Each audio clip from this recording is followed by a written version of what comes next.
Can you hold the fucking light straight?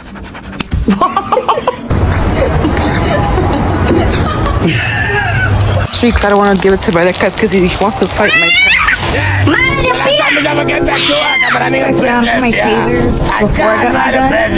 What guy's not working for all your kids? No work. Brother,